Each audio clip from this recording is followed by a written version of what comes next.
सुसज्ज Mahindra first choice any car service workshop असताना का जायचं कोल्हापूर किंवा गोव्याला? सर्व कंपन्यांच्या कारचे कॅशलेस ॲक्सिडेंट इन्शुरन्स क्लेम सहित डेंटिंग व पेंटिंग वर्क तसंच मेकॅनिकल दुरुस्तीसाठी विश्वासाचं नाव जैतापकर ऑटोमोबाईल्स ओरोस. मच्छीमारांसाठी बजेटमध्ये भरपूर निधीची तरतूद केली असून कोकणातील जनतेला काही कमी पडू देणार नाही, असा दावा पालकमंत्री दीपक केसरकर यांनी केलाय. पालकमंत्री दीपक केसरकर यांच्याशी आमचे प्रतिनिधी भरत केसरकर यांनी केलेली ही खास बातचीत. महत्त्वपूर्ण बैठक पालकमंत्री दीपक भाई आणि खासदारांनी घेतली. आपल्यासोबत पालकमंत्री दीपक भाई काय सांगाल? महत्त्वपूर्ण बैठक झालेली आहे. आजच्या बैठकीत काय काय आणि कोणकोणत्या विषयावर चर्चा झाली? एक असं आहे की खासदार साहेब वरचेवर याचा आढावा दिल्लीमध्ये घेत असतात आणि मुंबईमध्ये आपलं जे MEDC आहे त्याचे व्यवस्थापकीय संचालक मुख्यमंत्र्यांच्या चेंबरमध्येच त्यांच्याशी चर्चा झाली. आदरणीय मुख्यमंत्री महोदयांनी सुद्धा स्वतः मदत करायचं आश्वासन दिलेलं आहे. कारण विमानतळाशी संबंधित जे विषय आहेत हे DGCA आणि दिल्लीशी संबंधित असतात. इथले काही स्थानिक प्रश्न आहेत ज्याच्यामध्ये इलेक्ट्रिसिटीचं काम पूर्ण झालं आहे परंतु ते चार्ज करायचं आहे वगैरे अशा स्वरूपाचे जे प्रश्न आहेत ज्याच्यामध्ये स्थानिकांचं सहकार्य सुद्धा लागणार आहे. तर त्याच्या संदर्भात आजच्या मीटिंगमुळे खूप फायदा होईल. पाण्याच्या संदर्भात काही मुद्दे होते तर पाण्याचा आम्ही तिलारीची लाईनसुद्धा तारकर्लीपर्यंत नेण्याचा विचार करतो आहे कारण तारकर्लीला पाण्याचं खूप शॉर्टेज आहे. पण दरम्यानच्या काळात MIDCने कुडाळवरून सुद्धा पाणी आणण्याचं प्रयोजन केलेलं आहे. तर या आठवड्यामध्ये मीटिंग घेऊन आम्ही दोन्ही संदर्भात सुभाष देसाई साहेबांची चर्चा करून याच्यावर निर्णय घेऊ. आणि उडानच्या संदर्भात काही सवलती ह्या स्टेटने द्यायला लागतात तर त्याचीसुद्धा चर्चा ही देसाई साहेबांच्याकडे ज्यावेळेला मीटिंग होईल तेव्हा केली जाईल. कारण हा MIDCचा एअरपोर्ट आहे आणि त्याच्यामुळे निश्चितपणे हे करत असताना ऑपरेटरच्या संदर्भात काही अडचणी ह्या IRBच्या आहेत. तर त्याची मीटिंगसुद्धा ह्या आठवड्यामध्ये आयोजित करण्याचं मी त्यांना आश्वासित केलेलं आहे. आजचा दौरा हा विशेषतः टुरिझमच्या डेव्हलपमेंटच्या संदर्भात होता आणि खासदार साहेबांनी विमानतळाच्या संदर्भात ही मीटिंग घेतल्यामुळे आज त्याचासुद्धा आढावा घेता आला. एक असं आहे की मोठ्या प्रमाणात जिल्ह्यामध्ये इन्व्हेस्टमेंट यावा म्हणून इन्व्हेस्टर्स मीट ही आम्ही मुंबईला सह्याद्री गेस्ट हाऊसला घेतलेली होती आणि त्याच्यामध्ये 200पेक्षा जास्त लोक उपस्थित होती. आणि याचं वैशिष्ट्य असं आहे की 280 पैकी जवळजवळ 170च्या आसपास लोक ही सिंधुदुर्ग जिल्ह्यातली किंवा सिंधुदुर्ग जिल्ह्यातून मुंबईला जाऊन सेटल झालेली लोक होती. म्हणजे जिल्ह्यातल्या लोकांना खूप इंटरेस्ट हा पर्यटनामध्ये आहे परंतु त्याला चालना देण्याच्या दृष्टीने काही गोष्टी आम्ही नव्याने केल्या आहेत. तसं सबसिडीची स्कीम केली आहे. तसंच आमचे जे प्रोजेक्ट आहेत वेसाईड ॲमेनिटीज आहेत बांद्याच्या तर त्याला शासन म्हणून आम्ही 3 कोटी रुपये देणार आहोत चांदा ते बांदा अंतर्गत. पण जर एखादा इन्व्हेस्टर आला आणि त्याने मोठं जर वेसाईड ॲमेनिटीज केल्या तर तिथं अनेक युवकांना नोकऱ्या मिळू शकतील किंवा स्थानिक लोकसुद्धा ह्याच्यामध्ये भाग घेऊ शकतील. तसंच सावंतवाडी रोड स्टेशनला जे रेल्वे व्हायचं आहे त्याला जवळजवळ 10 कोटी रुपयाची इन्व्हेस्टमेंट ही गव्हर्नमेंट करणार आहे. परंतु खाजगी व्यक्ती पुढे आल्या आणि त्यांनी आणि 10 कोटी जर त्याच्यामध्ये घातलं तर 20 कोटीचं भव्य असं 3 किंवा 4 स्टार हॉटेल होऊ शकेल की ज्याच्यामधून रेल्वेमधून आलेले प्रवासी त्यांची राहायची व्यवस्था आणि त्या हॉटेलपासून संपूर्ण सिंधुदुर्ग जिल्हा त्यांना दाखवण्याची व्यवस्था ही होऊ शकेल. त्याच्यापेक्षा महत्त्वाचा जो प्रकल्प आहे आणि जो सिंधुदुर्गचा संपूर्ण कायापालट करेल तो प्रकल्प ज्याचं टेंडर निघालेलं आहे ज्याची शेवटची तारीख 24 आहे म्हणजे सोमवारी आहे तो पाणबुडीचा प्रकल्प आहे. पाणबुडीचा प्रकल्प वेंगुर्ल्याला होत असताना याच्यामध्ये स्कुबा डायव्हिंगची सोय आहे परंतु पाणबुडीबरोबर तिथं नवीन जेटी बांधली जाणार आहे. तिथं स्कुबा डायव्हिंगचं सेंटर बांधलं जाणार आहे आणि पाणबुडी ही भारतातली पहिली पाणबुडी ही सिंधुदुर्ग जिल्ह्यामध्ये येते. आणि INS गंगाचा प्रस्ताव आमच्याकडे MTDCने दिलेला आहे आणि INS गंगा ही जी फ्रिगेट आहे ही जर निवतीचं जे हे आहे बेट आहे त्याच्याजवळ ते समुद्राखाली त्याला स्थिर करायचं आणि त्याच्यामध्ये वेगवेगळ्या तऱ्हेच्या ज्या बायोडायव्हर्सिटीज असतील ह्या बायोडायव्हर्सिटीज त्याच्यावर कोराल्स त्याच्यामध्ये वेगवेगळे तऱ्हेचे मासे म्हणजे आपण आता फक्त एक पाणबुडी आणतो आहे. INS गंगा त्या ठिकाणी आल्यानंतर 4-4 पाणबुड्या आणल्या तरी पर्यटक संपणार नाही अशी अवस्था सिंधुदुर्ग जिल्ह्याची होईल. आणि त्याच्यामुळे हे टेंडर आम्ही नव्याने काढतो. त्याच्याबरोबर निवती फोर्टच्या संदर्भातला प्रस्ताव आम्हाला प्राप्त झालेला आहे MTDCकडून आणि त्याच्यापेक्षा महत्त्वाचा जो प्रस्ताव आम्हाला MTDCकडून प्राप्त झालेला आहे तो बेड अँड ब्रेकफास्ट स्कीम जे आपण स्थानिक लोकांना देतो त्याच्या संदर्भातला एक प्रस्ताव प्राप्त झाला आणि ह्याच्या सगळ्यावर शासनाचा विचार चालू आहे. आणि त्याच्यामुळे हे जर प्रस्ताव खरोखर अंमलात आले, आता आमचा सुदैवाने अधिवेशनसुद्धा चालू आहे, त्याच्यामुळे अधिवेशनामध्ये चर्चेमध्ये हे विषय येतीलच. परंतु यांच्यासाठी तरतूद झाली तर सिंधुदुर्ग जिल्ह्याला पर्यटनाला वेगळी दिशा मिळू शकेल. स्वदेश दर्शनमधून पैसे येतात, चांदा ते बांधामधून पैसे येतात, याच्यामध्ये सगळ्यामध्ये स्थानिक लोकांनी सहभाग घ्यावा म्हणून आम्ही जे सगळी वॉटर स्पोर्ट्स सेंटर करतो आहे ही स्थानिकांसाठी आम्ही सबसिडीची स्कीम डिक्लेअर केलेली आहे. फ्लोटिंग कॉटेजेससाठी सबसिडीची स्कीम डिक्लेअर केलेली आहे. हाऊसबोटसाठी सबसिडीची स्कीम डिक्लेअर केलेली आहे. म्हणजे हाऊसबोट जर घ्यायची असेल आणि ती जर महिलांची असेल तर 30% सबसिडी जाहीर केलेली आहे. जे आपण कॉटेजेस करतो या कॉटेजेससाठी सबसिडी जाहीर केलेली आहे. याचं कारण असं आहे की खाजगी क्षेत्रामधून जर एखाद्याने काम करायचं म्हटलं तर गव्हर्नमेंटच्या तिप्पट स्पीडने हे काम होऊ शकतं. आम्हाला आमची अगोदर त्याची एस्टिमेट करायला लागतात, नंतर टेंडर्स काढायला लागतात, त्याला टेंडरला परत एकापेक्षा जास्त म्हणजे 3पेक्षा जास्त प्रतिसाद मिळायला लागतो आणि या सगळ्या याच्यामध्ये जिल्ह्याचा विकास खोळंबला जातो.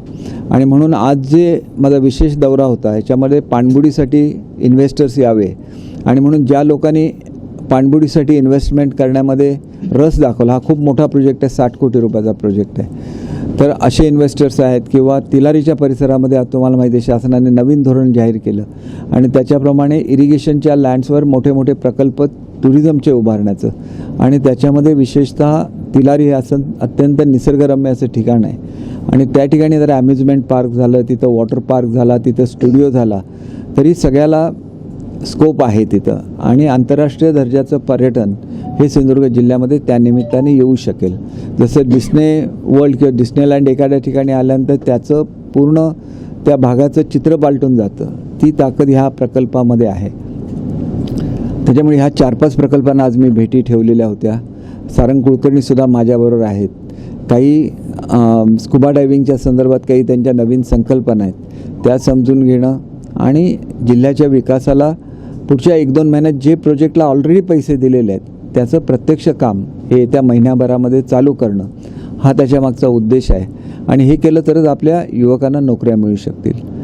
अनेक फॅक्टरीज आम्ही या महिन्यामध्ये सुरू करतो आहे आणि साधारण 2000पर्यंत युवकांना रोजगार या फॅक्टरीजच्या माध्यमातून देण्याचा संकल्प आहे आणि त्याचंसुद्धा काम हे या महिन्यामध्ये सुरू व्हायचं आहे. अधिवेशन असल्यामुळे वर्किंग डेला हे करता येत नाही, परंतु जिल्ह्याच्या दृष्टीने अतिशय महत्त्वाचं असलेलं पहिलं कुक्कुटग्रामचं क्लस्टर हे उद्या तळवड्याला त्याचा शुभारंभ होणार आहे आणि ह्याचं काम हे येत्या 8-15 दिवसामध्ये सुरू होईल आणि सगळी क्लस्टर चालू झाल्यानंतर साधारण 5000 महिला याच्यामध्ये काम करायला लागतील. त्यापैकी तळवडा ह्या एकाच क्लस्टरमध्ये जवळजवळ 1400 ते 1500 महिला ह्या काम करायला लागतील. तर उद्या त्यांचं हे ट्रेनिंग त्यांचं प्रत्यक्ष कामाला सुरुवात होते. त्याच्यामुळे त्यांना त्या संदर्भातलं मार्गदर्शन करणं, सगळ्या गोष्टींना इंटिग्रेटर दिलेले आहेत आणि इंटिग्रेटर दिल्यामुळे या ज्या महिला ह्याच्यामध्ये काम करतील यांना वर्षाला साधारण 80,000 ते 1,00,000 रुपये घर बसल्या मिळतील, कारण त्यांना नेट प्राईज अंड्याचं दिलं जाणार आणि ऑर्गॅनिक फूड सगळं इंटिग्रेटरमार्फत दिली जाणार. म्हणून अत्यंत महत्त्वाची अशी इन्व्हेस्टर मीट होती आणि त्याच्यामध्ये जे करार केलेले आहेत त्याच्यामध्ये गायींचं जे दूध आहे, गायींचं डिस्ट्रीब्युशनसुद्धा या आठवड्यामध्ये किंवा पुढच्या आठवड्यामध्ये सुरू होईल. त्याच्यामध्ये सुद्धा दूध सगळं खाद्य हे इंटिग्रेटरमार्फत हे करून नेट रेट शेतकऱ्यांना दिला जाईल. म्हणजे साधारण ज्या लोकांनी देशी गायी घेतल्यात त्यांना वर्षाला 1,25,00,000 रुपयापर्यंतचं उत्पन्न हे घरच्या घरी मिळू शकेल आणि असं केल्याशिवाय कोकणामध्ये सुधारणा होणार नाही आहे. आणि पावसाळासुद्धा आता सुदैवाने सुरू झालेला आहे, त्याच्यामुळे मसाल्या पिकांचं वाटपसुद्धा या आठवड्यामध्ये सुरू होणार आहे. म्हणून येत्या 8-15 दिवस हे सिंधुदुर्ग जिल्ह्याच्या दृष्टीने फार महत्त्वाचे आहेत. त्यावेळेला ज्या लोकांनी आपली नावं दुबार पिकासाठी नोंदलेली नाही आहेत किंवा मसाल्याच्या पिकासाठी नोंदलेली नाही आहेत किंवा ज्या लोकांनी मॅकॅनायझेशन ऑफ ॲग्रिकल्चरचं सुद्धा डिस्ट्रीब्युशन हे आम्ही येत्या 8-15 दिवसामध्ये करतो आहे. हे सगळं झाल्यानंतर जिल्हा हा वेगळ्या तऱ्हेने आपल्याला काम करत असताना दिसेल.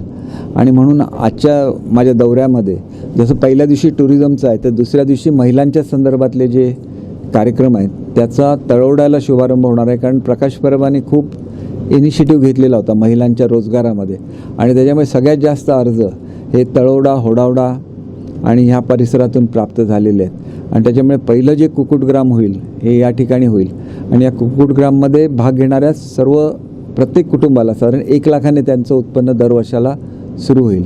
आणि त्याच्याचबरोबर जे पिंजऱ्याचं वाटप आहे त्याचेसुद्धा पैसे वितरित झालेलं आहे आणि त्याचंसुद्धा माशांचे पिंजरे म्हणजे मत्स्य पिंजऱ्यांचं वाटप हे सुद्धा त्याच्यामुळे आम्हाला एकतर असेंब्लीचं काम आहे, परंतु त्याच्याबरोबरच जिल्ह्याचा विकास कुठेही मागे राहता कामा नये म्हणून जे शनिवार रविवार आम्हाला मिळतात त्याच्यामध्ये हे सगळे कार्यक्रम येत्या 15 दिवस 1 महिन्यामध्ये पूर्ण करायचे आहेत, जेणेकरून या वर्षामध्ये हे सगळ्यांचं उत्पन्न चालू होईल. चंद्रकांत दादांच्या दालनामध्ये बैठक झाली. कबुलातदार प्रश्न असतील, आंबोली सारखे जमिनीचे प्रश्न आहेत. भाई काय वाटतं, अधिवेशन संपल्यानंतर किंवा आचारसंहितेपूर्वी हे सगळे जमिनीचे प्रश्न सुटले असं वाटतं का आपल्याला? आंबोली चौकुडचा जो प्रश्न आहे तो येत्या 15 दिवसामध्येच त्याचं हे निघेल, म्हणजे अधिसूचना निघेल आणि त्याचं डिस्ट्रीब्युशन सुरू होईल. त्याच्यासाठी लोकल कमिटी नेमली आहे.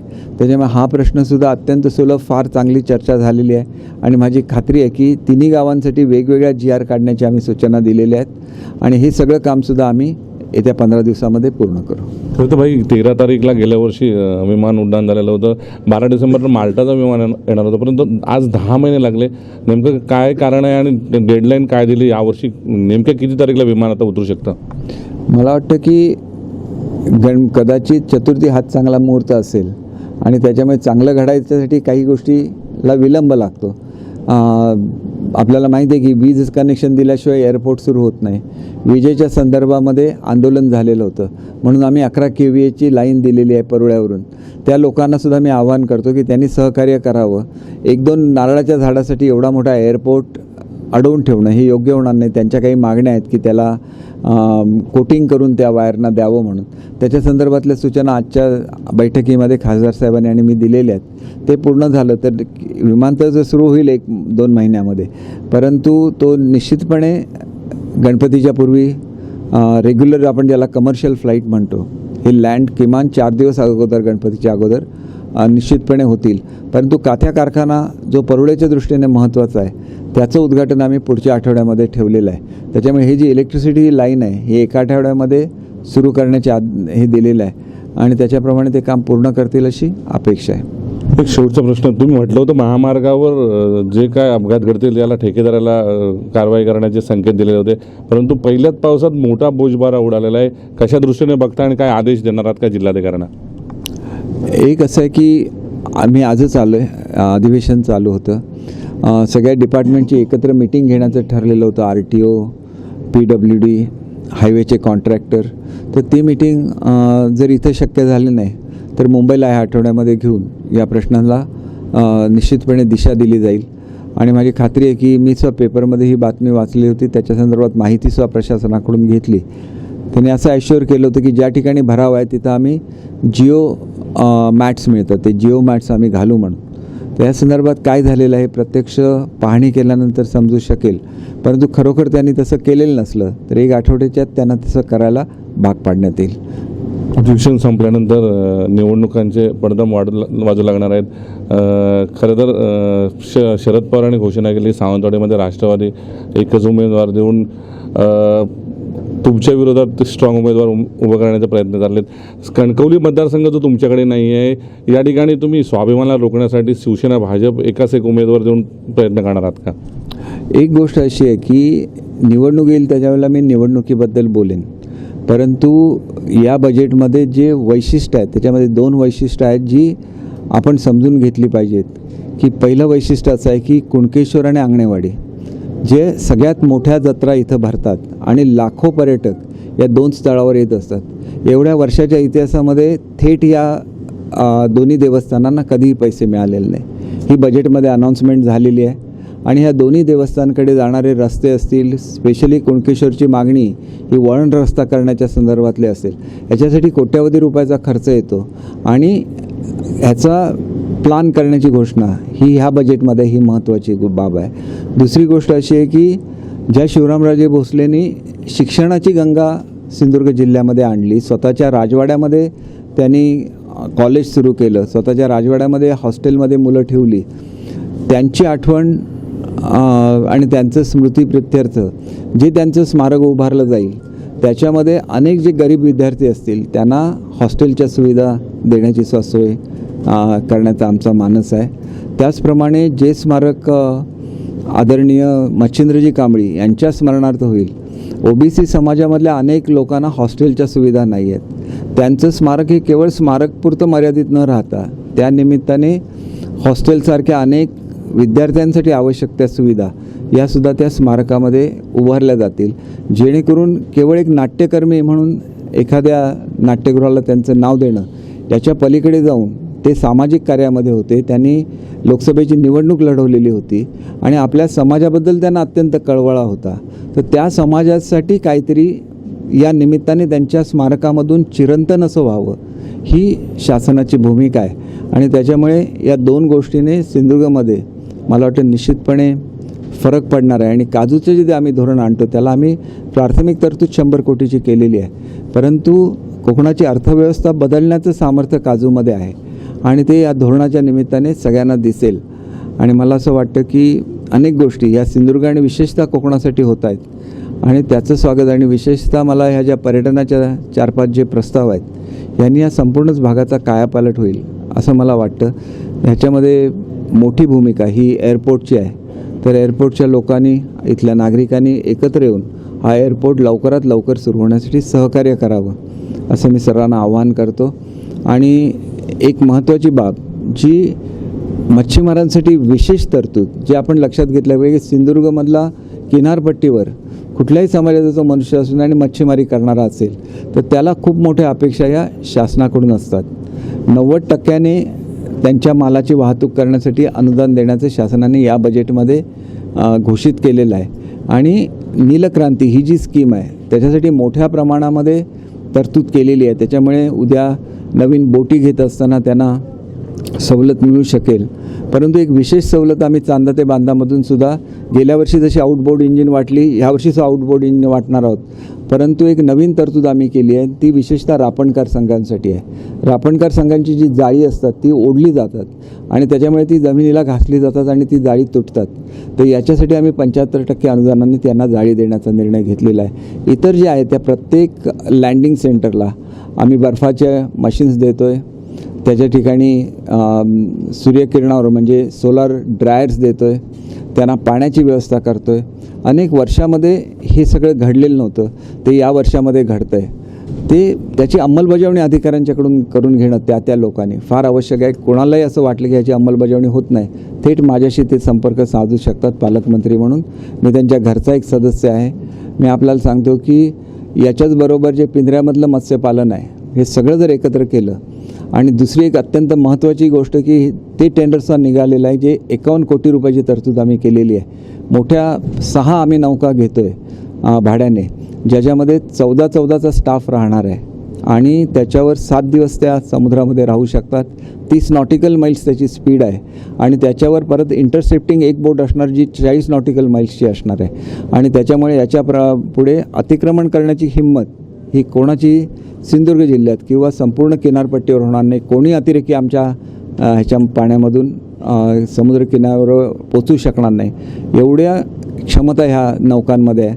त्याच्यावर वेपन्स फिट केलेले असणार आहेत आणि त्याच्यामध्ये फिशरीज आणि होम दोन्ही डिपार्टमेंटचे अधिकारी असणार आहेत आणि त्याच्यामुळे मोठा दिलासा या बोटींच्या माध्यमातून मच्छीमारांना मिळेल याची मला खात्री आहे. पालकमंत्री दीपकभाई केसरकर विधानसभेच्या अधिवेशनाला 2 दिवस सुट्टी मिळाल्यानंतर चिपी विमानतळावर थेट अधिकाऱ्यांची बैठक घेत विमान केव्हा उडणार ही घोषणा केली.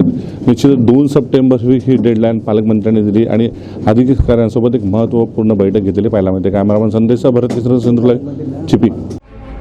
कोकणातल्या ताज्या घडामोडी सर्वप्रथम पाहण्यासाठी सबस्क्राईब करा कोकणचं महाचॅनल सिंधुदुर्ग लाईव्ह यूट्यूब चॅनल आणि ताज्या घडामोडी पाहण्यासाठी बेल आयकॉनवर क्लिक करा.